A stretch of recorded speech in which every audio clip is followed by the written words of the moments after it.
abortion is? It's ending the life of an unborn child. What is a child?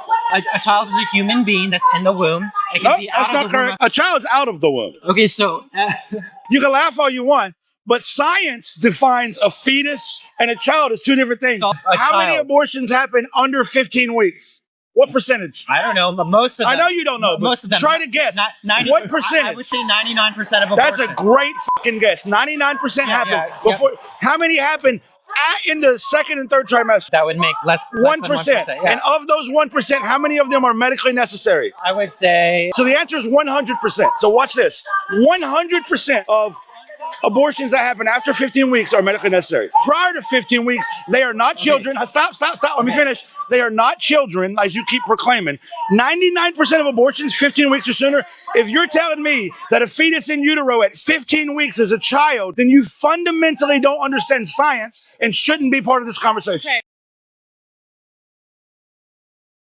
So last night I was able to sit down with a few women on the right and talk to them, and here's what they had to say. One, they're done with the right, but that does not mean they are running to the left, guys, okay? Anybody who is connected to that blue and white place, the Rayla Izzy's, they're not going to vote for, and I agree with them on that. But it was CK being taken out and how it's being handled. It is how EK is reacting and how she seems completely unbothered. And it was the fact that CK's family has been nowhere to be found. They haven't even been mentioned, and that's very odd, and that was very alarming to them. It is how Christianity has been used as a weapon now. They see it as being used to incite PV across this country. Now, when I asked them about other things like prices going up, they said, yeah, we noticed it, but we just thought that it was maybe our area, that prices were going down other places and maybe they needed to shop differently, but they were brushing it off because they were being force-fed propaganda telling them that things were going down, and they had trusted what was being said because they trusted this administration. One woman referred to it as a hostage situation, that she felt she couldn't leave, that she had no choice, that this has been her whole life the past 8 years, that she didn't know what to do if she left because everybody in her life is on the right and they have made it their entire personality. It's what they talk about all the time. It's all they consume. It's their everything. And so to see it crumble in front of them over the past 6 to 8 months has been very hard. Two of the women downloaded Ground News to start getting their information from, and I felt like that was a really, really big deal because they are just now coming to this realization within the past week that they have been lied to, that they have been scammed, and the actual condition that our country and our freedoms are in right now. Yeah, it was really heavy and interesting to listen to them speak, and I truly hope that they continue to talk to me about this. They were fine with me coming on the internet and talking about it as well, but I don't know. What do you guys think? They said that everybody in their lives are opening their eyes and they're done, but the majority of them are still not willing to come to the left quite yet. I'm just saying, if God wanted to bless America, he wouldn't have sent Jesus to the Middle East. Here we go. You know, Jesus had 2 dads and he turned out fine. Just for Christine. Hey, if Jesus handed out free health care today, would you call him a socialist or just crucify him again? Are you fucking kidding me? Do you think it was really a virgin birth, or was Mary just trying to cover for a wild weekend? Oh, look, it's Palestine colors. I love that. You know, Jesus can't rapture Americans, right? We take one look at his brown skin and call Homeland Security. Can we go anywhere without this and just have a good time? Oh, look, it's the Jesus train. Wonder if that's what MAGA's going to put the Mexicans on. So when Jesus comes back, do you think ICE will ask for his papers? But really, if Jesus came back as a refugee, would you let him in? You are possessed by demons, which means you will be spending eternity in hell. Well, that's not good. And actually, Satan wants to punish you personally. It's always like... Hi, I'm here today to talk about MAGA, and especially MAGA parents. I just want to say that having MAGA parents, I had the OG MAGA parents from the 80s when my dad was calling women feminazis because of, I think, Rush Limbaugh, that horrid, horrid man. So I've lived with this whole MAGA mentality for a long time, way before Donald Trump. I know now all of you get to see how horrible these people are. My parents, bless their hearts. If you're from the South, you know what that means. I am from New Orleans, so bless their hearts. They don't get invited to anything in my life. I am gay. I have a wife. I have a kid. They are amazing.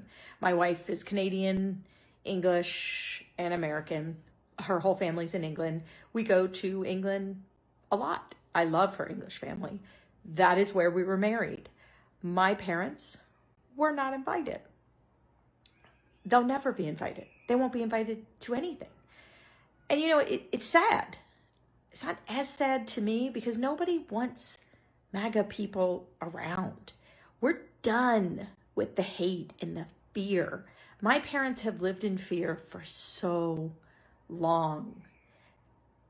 My dad was a complete alcoholic. He now is in dementia. It's sad. It's sad for him. It's sad that he spent 90% of his life, well, I would say 98% of his life, following crazy people like Rush Limbaugh and Donald Trump. Just hateful, hateful men. And I just don't understand.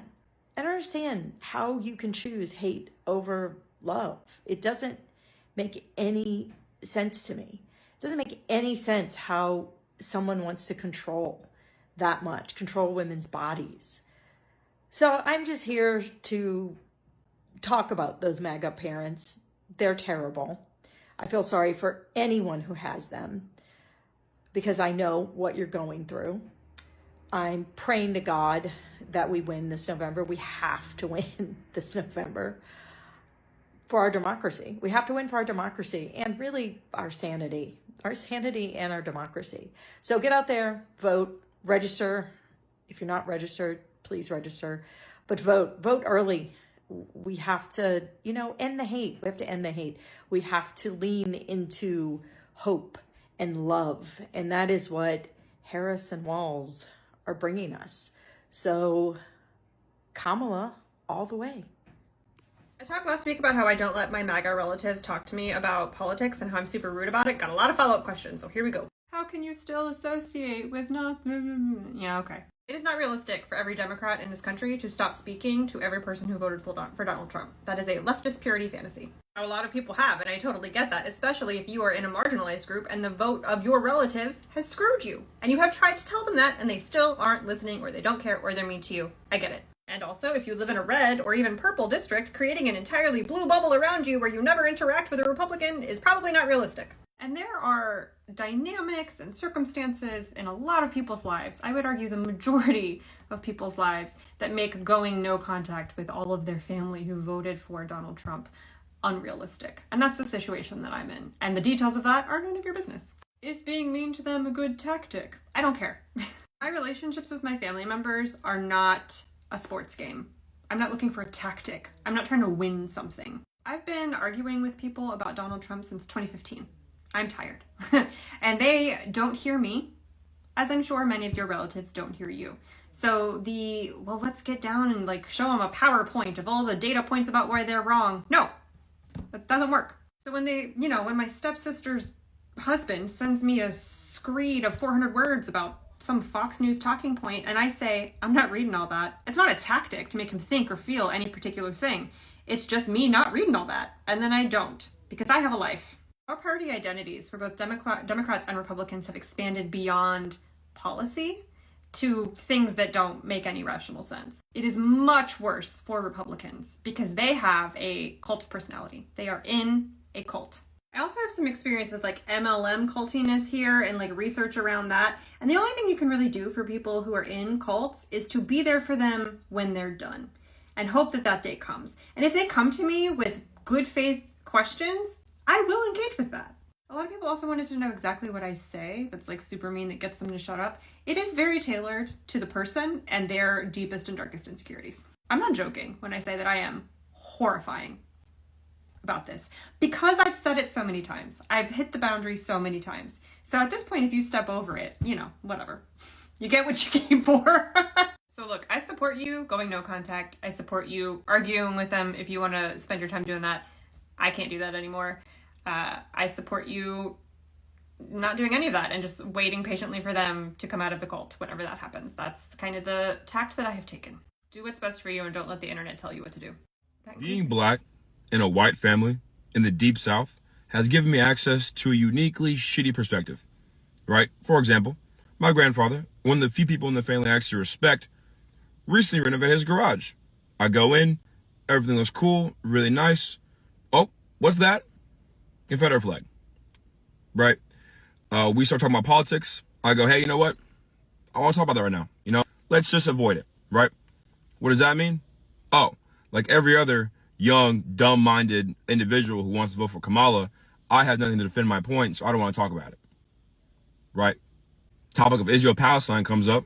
To my surprise, I'm the only one defending Palestine, right? And I am, in fact, a dumb, uneducated youngin' who don't know anything because I dared argue that day in October wasn't the start of the entire conflict, right? Right. You don't miss with Israel. They got them weapons. Like, where are they getting them from? You know, it's just, I don't ever seen that perspective on Twitter, on the internet. I never thought I'd see it in my own family. You know? So when it comes to this year's election, I'm a little scared about how it's going to end up. I have hope. I'm a little scared, though. And honestly, from this point on, I'm going to stop trying to convince Republicans what is the right way to view things. And I'm just going to try to stay as educated as possible, because if I can't convince my own family, the problem is above me.